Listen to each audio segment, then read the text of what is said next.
सारा किचन का काम निपटा कर सिप्रा बालकनी में बैठी थकान उतारते उतारते हाथों में फ़ोन लिए कुछ देख रही थी कि तभी दरवाजे की घंटी बजी। दरवाज़ा खोला तो सामने उसकी बचपन की फ्रेंड छाया खड़ी थी। छाया उसकी स्कूल से लेकर कॉलेज तक की सहेली थी। अब वह सिप्रा के पति प्रशांत की बेस्ट फ्रेंड राघव की पत्नी थी और एक मल्टीनेशनल कंपनी के मेन ब्रांच में काम करती थी।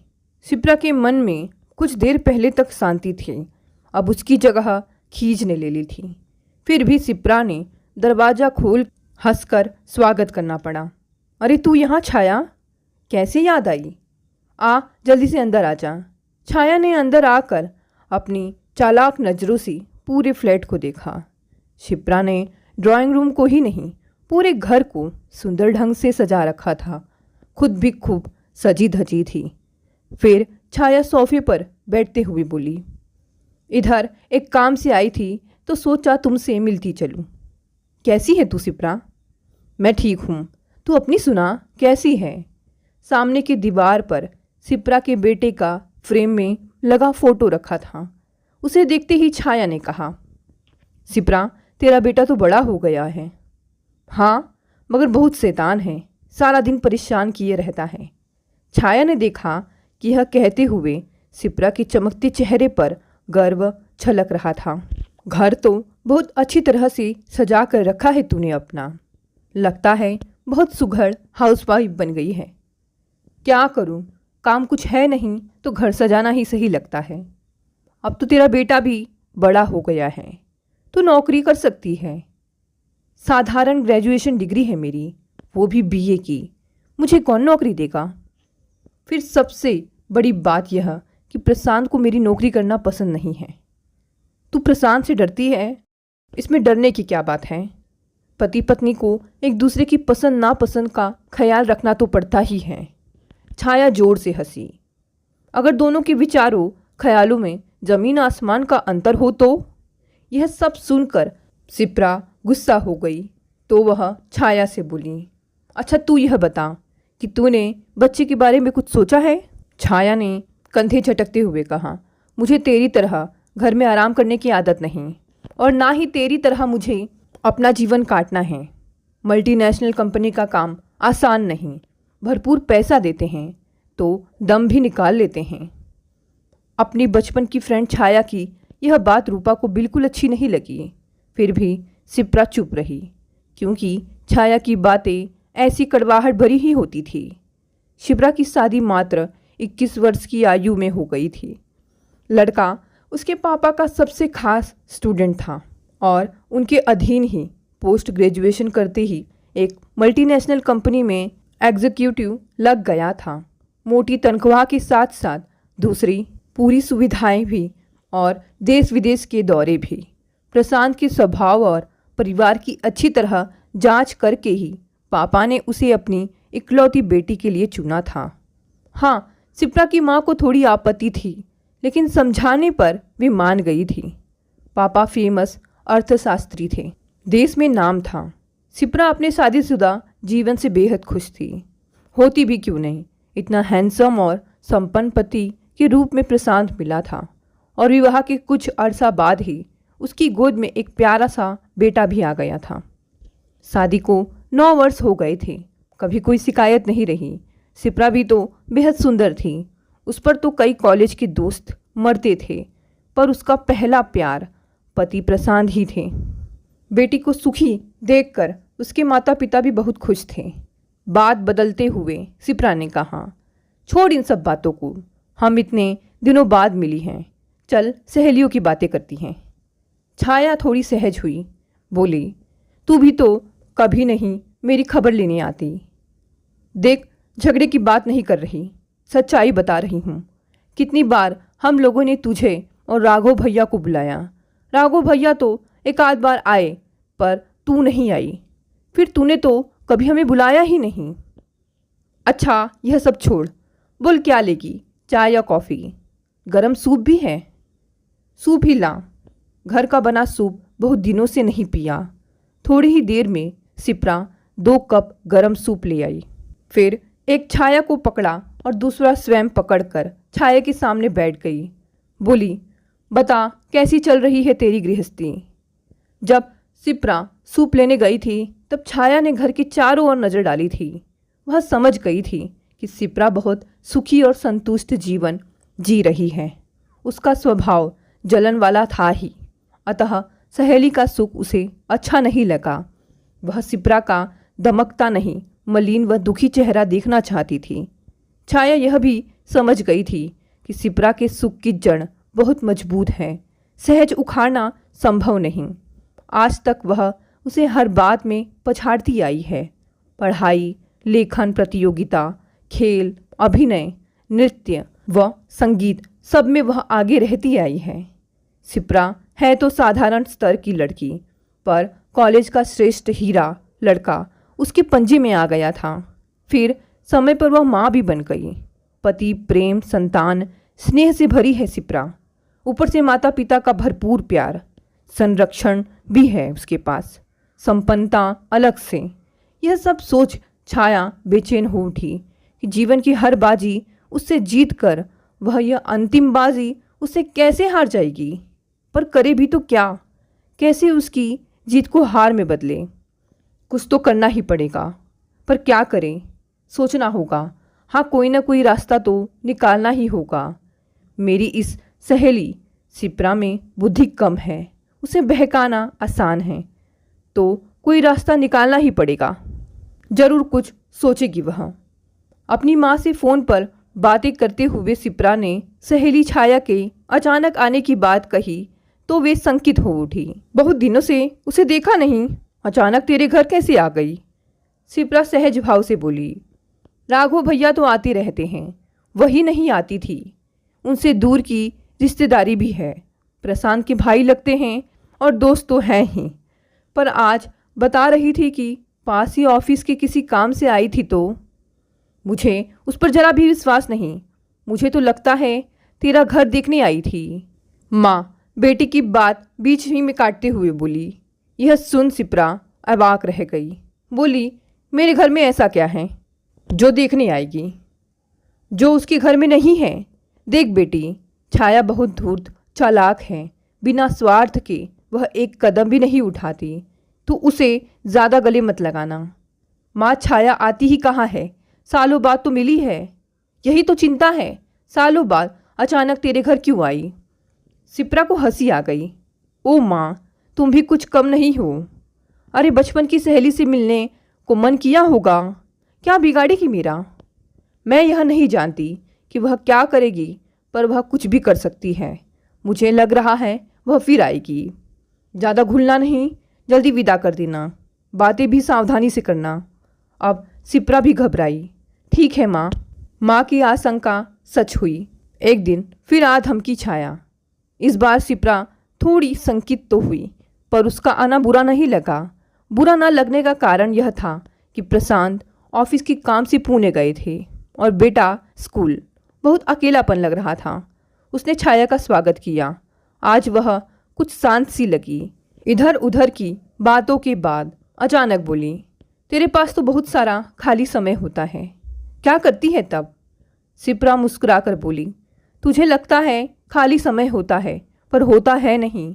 दोनों बाप बेटे की फरमाइशों के मारे मेरी नाक में दम रहता है। जब प्रशांत बाहर रहता है तब? हाँ, तब थोड़ा समय मिलता है। जैसे आज वे पुणे गए हैं तो काम नहीं है, उस समय मैं किताबें पढ़ती हूँ। तुझे तो पता है मुझे किताबें पढ़ने का कितना शौक है। पर तो तू रात में भी सकती है। शिप्रा अब सतर्क हुई। क्यों पूछ रही है? देख शिप्रा, तू इतनी सुंदर है कि 22 से ज़्यादा तू लगती नहीं। एक्टिंग, डांस भी आता है। मेरा एक दोस्त है जिसका खुद का प्रोडक्शन हाउस है। एक नया सीरियल बनाना है जिसके लिए नायिका खोज रहा है। सुंदर भोली सी कॉलेज स्टूडेंट का रोल है। तुझे तो दौड़ कर ले लेगा, कहे तो बात करूं? शिप्रा हंसने लगी। तू पागल तो नहीं हो गई है? क्यों, इसमें पागल होने की क्या बात है? कॉलेज स्कूल की बात और है, सीरियल की बात कुछ और। ना बाबा ना, मुझे घर से ही फुर्सत नहीं। फिर मैं टीवी पर काम करूं, यह कोई पसंद नहीं करेगा। अरे पैसों की बरसात होगी। तू क्या पति से डरती है? उनकी छोड़, उनसे पहले मम्मी पापा ही डांटेंगे। फिर अब तो बेटा भी बोलने लग गया है। मुझे पैसों का लालच नहीं है, पैसों की कोई कमी नहीं है। प्रशांत हैं, पापा हैं। अब छाया समझ गई थी कि रास्ता बदलना पड़ेगा। अतः फिर सामान्य बातें करते करते अचानक बोली, तू पति पर बहुत भरोसा करती है ना? यह सुन सिप्रा अवाक रह गई। बोली, तेरा दिमाग तो ठीक है, वे मेरे पति हैं। मेरा उन पर भरोसा नहीं होगा तो किस पर करूँगी? मुझे पूरा भरोसा है कि पुणे ही गए हैं काम से। अरे मैंने खुद उनका प्रोग्राम देखा है। मैं उस होटल को भी जानती हूँ जिसमें वे ठहरते हैं। मैं भी तो कितनी बार साथ में गई हूँ। इस बार भी जा रही थी, पर बेटे की परीक्षा में हफ्ता भर है, इसलिए नहीं जा पाई। फिर वे अकेले नहीं गए हैं, साथ में पीए हैं और क्लर्क भी हैं। दिन में 2-3 बार फ़ोन तो करते ही हैं। तू सच में ज़रूरत से ज़्यादा मूर्ख है। तू मर्द की जात को नहीं पहचानती। बाहरी जीवन में वे क्या करते हैं कोई नहीं जानता। सिप्रा अंदर ही अंदर काँप गई। अब इस सहेली की उपस्थिति उसे अखरने लगी। माँ की बातें बार बार याद आने लगी, पर घर से धक्के मार उसे निकाल तो नहीं सकती थी। उसने सोचा कि इस समय खुद पर नियंत्रण रखना बहुत ज़रूरी है। छाया की नीयत पर उसे भरोसा नहीं था। मैं घर और बच्चे को छोड़कर पति के पीछे ही पड़ी रहूं तो हो गया काम। फिर उन पर मुझे पूरा विश्वास है। दिन में कई बार फ़ोन करते हैं। उनके साथ जो गए हैं उन्हें भी मैं अच्छी तरह पहचानती हूँ। बाप रे, तू तो सच में बावली लगती है। इस बार छाया हंसते हंसते लोटपोट हो गई। फ़ोन वे करते हैं, तुझे क्या पता कि पुणे से ही कर रहे हैं या गोवा के खूबसूरत बीच में किसी और लड़की के साथ घूमते वक्त। गुस्से में सिप्रा ने कहा, यह क्या बक रही है? मेरे पति ऐसे नहीं हैं। सभी मर्द एक जैसे होते हैं। राघव भैया भी ऐसे नहीं हैं। ठीक है, मैं बताती हूँ कैसे परखेगी। जब वे टूर से लौटें तो उनके कपड़े चेक करना। किसी महिला के बाल, मेकअप के कोई दाग, फीमेल इत्र की गंध है या नहीं। 2-4 बार अचानक ऑफिस पहुँच जा। छी छी, कितनी गंदी है तेरी सोच। मुझे अब राघव भैया पर तरस आ रहा है। अपना घर, राघव भैया का जीवन बिगाड़ चैन नहीं, अब मेरा घर बर्बाद करने आई है। सिप्रा ने मन ही मन कहा, तू जा, मेरे सिर में दर्द हो रहा है, मैं सोऊंगी। छाया का काम हो गया था, अतः वह हंसकर खड़ी हो गई। बोली, जी भर कर सो ले, मैं जा रही हूँ। छाया तो हंसती हुई चली गई, पर सिप्रा खूब रोई। जब बेटा स्कूल से आया तो उसे लेकर सीधे माँ के पास चली गई। माँ ने उसे आते देख समझ गई कि जरूर कोई बात है, पर उस समय कोई बात नहीं की।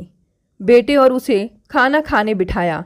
फिर बेटे को सुलाने के बाद वे बेटी के पास बैठी। अब बोल, क्या बात है? सिप्रा चुप रही। क्या आज भी वह छाया आई थी? सिप्रा ने हाँ में सिर हिलाया। मैंने तुझे पहले ही सावधान किया था, वह अच्छी लड़की नहीं है। वह जिस थाली में खाती है उसी में छेद करती है। हाँ, उसकी माँ सौतेली है, यह ठीक है, पर वे उसकी सगी माँ से भी अच्छी है। जब तक वहाँ रही, एक दिन भी उसे चैन से नहीं रहने दिया। बाप से झूठी शिकायतें कर घर को तोड़ने की कोशिश करती रही। पर छाया के पापा समझदार थे, बेटी की आदत को अच्छे से जानते थे और अपनी पत्नी पर उन्हें पूरा विश्वास था। इसलिए छाया मकसद में कामयाब नहीं हुई। अब जब से शादी हुई है तो बेचारे पति के जीवन को नरक बना रखा है। उससे भी अब मन नहीं भर रहा, अब तेरे घर को बर्बाद करने चली आई है। तो क्यों बिठाती है उसे? अब घर आए तो कैसे मना करूँ माँ? एक कप चाय पिला कर विदा कर दिया कर, बैठा कर बात मत किया कर। आज क्या ऐसा कहा जो तू इतनी परेशान है? सिप्रा ने पूरी बात माँ को बताई तो वे संकित हुई और उन्हें गुस्सा भी आया। वे अपनी बेटी को जानती थी कि उसे चालाकी नहीं आती है। उसके घर को तोड़ना बहुत आसान है।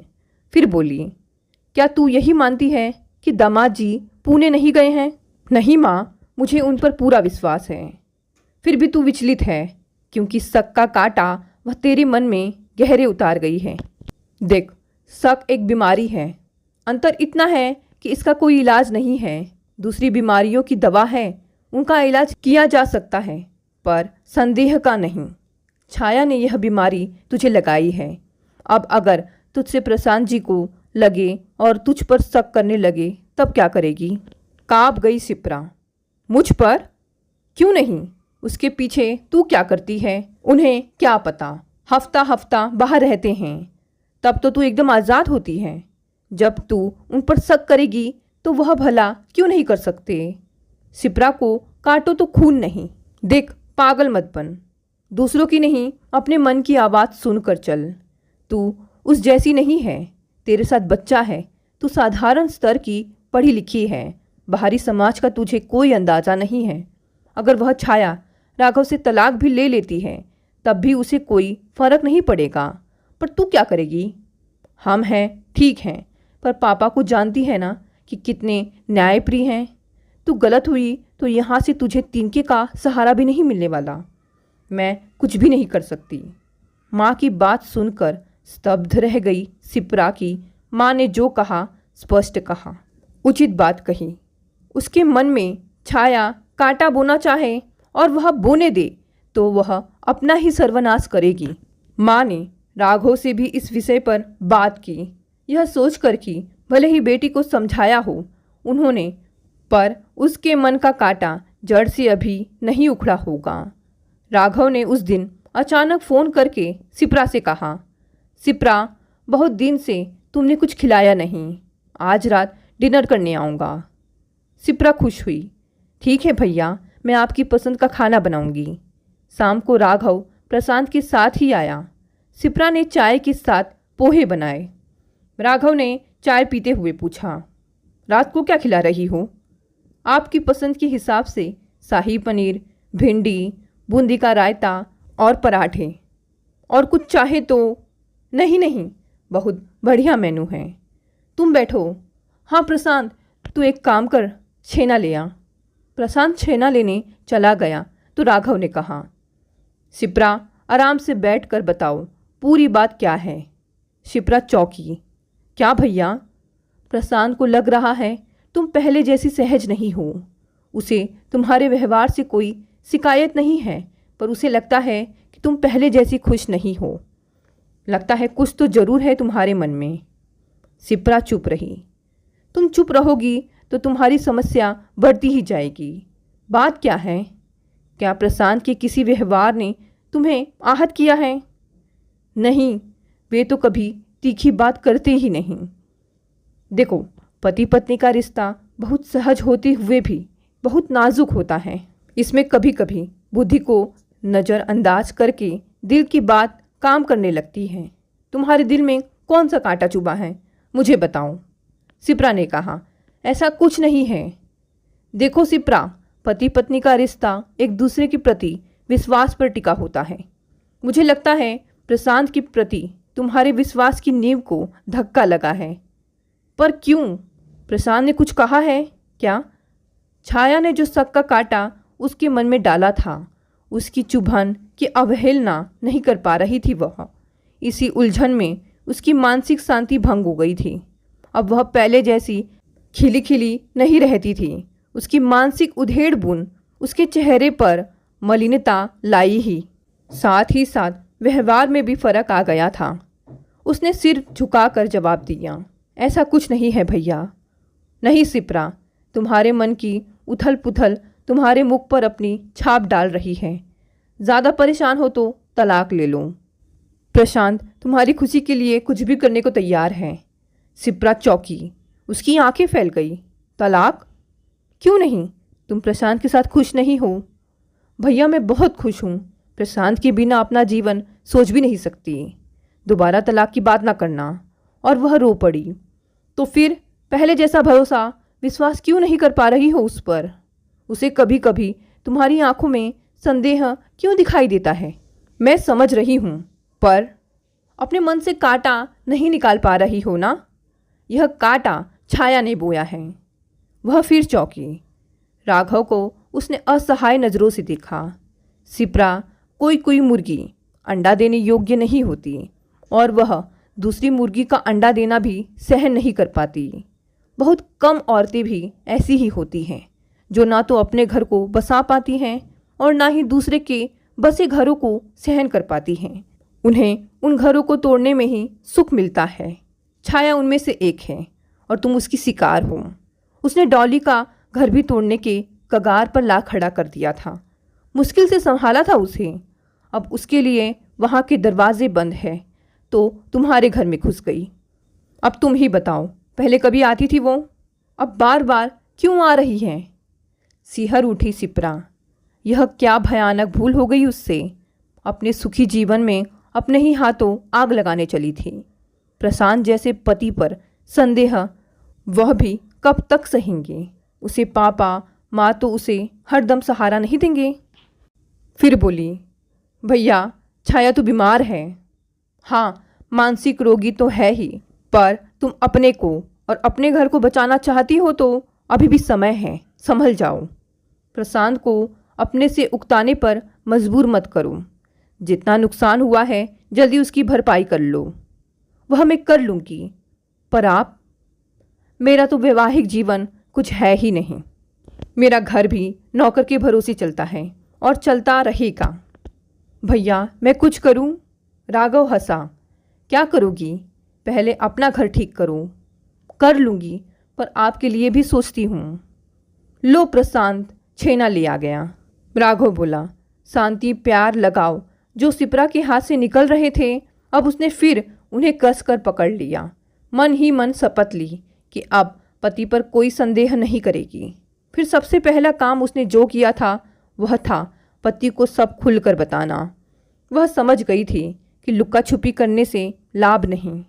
जिस बात को छिपाया जाता है वह मन में कांटा बनकर चुभता है और कोई भी बात हो एक ना एक दिन खुलेगा ही। तब संबंधों में फिर से दरार पड़ेगी। इसलिए अपने मन में जन्मे विकार तक को साफ साफ बता दिया। सारी बात ध्यान से सुनकर प्रशांत हंसा। मुझे पता था कि बेमौसम के बादल आकाश में ज़्यादा देर तक नहीं टिकते, हवा का झोंका आते ही उड़ जाते हैं। इसलिए तुम्हारे बदले व्यवहार से मैं आहत तो हुआ पर विचलित नहीं, क्योंकि मुझे पता था कि एक दिन तुम्हें अपनी भूल पर ज़रूर पछतावा होगा और तब सब ठीक हो जाएगा। हमारा तो सब ठीक हो गया, पर नवीन भैया, उनका क्या होगा? छाया के स्वभाव में परिवर्तन लाना नामुमकिन है। नहीं, हमें कोशिश करनी चाहिए। राघव भैया कितने अच्छे हैं। बिगड़े संबंध को ठीक करने के लिए दोनों के स्वभाव में नमनीयता होनी चाहिए, जो छाया में बिल्कुल नहीं है। फिर भी हमें प्रयास तो करना ही चाहिए, शिप्रा ने कहा तो प्रशांत चुप रहे। फिर 2 दिन बाद शिप्रा ने दोनों को डिनर पर बुलाया। दोनों ही आए पर अलग अलग। शिप्रा फूक फूक कर कदम रख रही थी। इस बार छाया को बोलने का मौका ना देकर स्वयं ही हंसे बोले जा रही थी।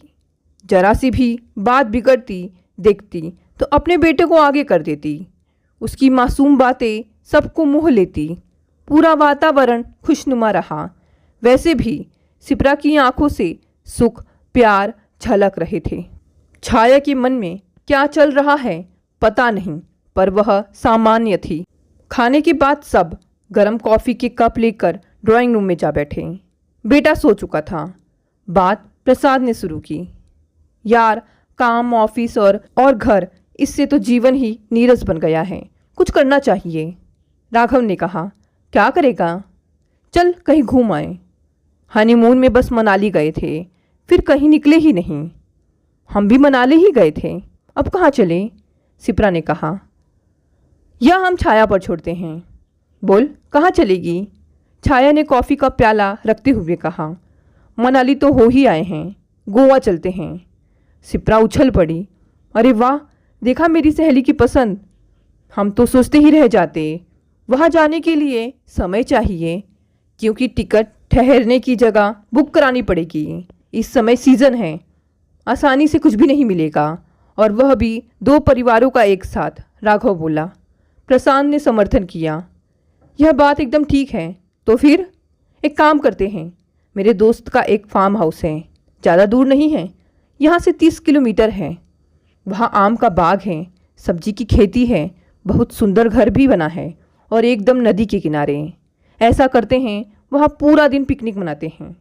सुबह जल्दी निकलकर शाम देर रात लौट आएंगे। शिप्रा उत्साहित हो उठी।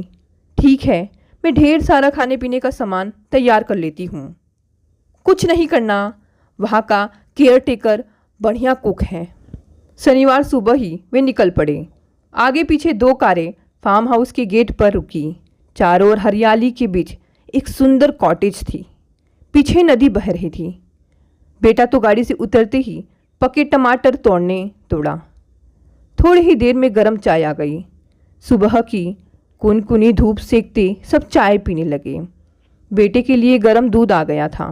शिप्रा ने कहा, भैया इतने दिनों तक हमें इतनी सुंदर जगह से वंचित रखा, यह तो अन्याय है। राघव हंसा। मैंने सोचा था यह सब फूल पौधे, नदी, हरियाली, कुनकुनी धूप हम मोटे दिमाग वालों के लिए है, बुद्धिमानों के लिए नहीं।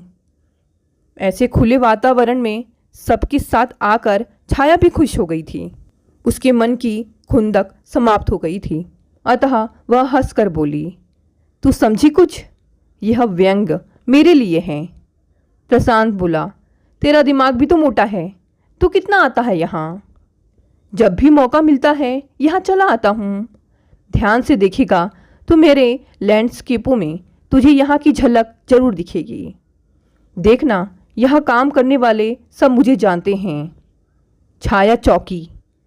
तो क्या कभी कभी जो देर रात लौटते हो तो क्या यहाँ आते हो? हाँ, यहाँ आकर फिर वहाँ के हंगामे में लौटने का मन नहीं करता। बड़ी शांति है यहाँ। तो तेरी कविताएं भी यहाँ का ही उपज हैं? छाया की आंखें फैल गई। क्या तुम कविताएं भी लिखते हो? मुझे तो पता ही नहीं था, क्योंकि तूने कभी जानने की कोशिश ही नहीं की कि हीरा तो तेरे आंचल से बंधा है। तेरी सौत कोई हाड़ मास की महिला नहीं, यह कविता और चित्रकला है। इनके बाल नोच सके तो नोच। भैया ही कवि परिजात हैं, जिसकी तू दीवानी है। कवि परिजात? प्याला छूट गया उसके हाथों से और फिर दोनों हाथों से मुंह छिपाकर रो पड़ी। शिप्रा कुछ समझाने जा रही थी, मगर प्रशांत ने रोक दिया। कान में कहा, रोने दो, बहुत दिनों का बोझ है मन पर, अब हल्का होने दो, तभी नॉर्मल होगी। थोड़ी देर में स्वयं ही शांत होकर छाया ने शिप्रा की तरफ देखा। देख ले कितने धोखेबाज हैं। शिप्रा यह सुनकर हंस पड़ी। कितनी भी अकड़ दिखाओ छाया, पर प्यार तुम राघव को करती ही हो। ये सारी हरकतें तुम्हारी राघव को खोने के डर से ही थी, पर उन्हें आपने आंचल से बांधे रखने का रास्ता तुमने गलत चुना था। प्रशांत बोला। तब राघव बोला, छोड़ यार, अब हम हनीमून गोवा चलकर ही मनाते हैं। और सभी जोरों से हंस पड़े। दोस्तों, ये कहानी यहीं समाप्त हो गई। अगर कहानी पसंद आई तो इसे लाइक, शेयर और कमेंट करें। और अगर आप नए हैं तो चैनल को भी सब्सक्राइब कर लें, ऐसी और भी कहानियाँ सुनने के लिए। मिलते हैं अगली कहानी से। Thank you.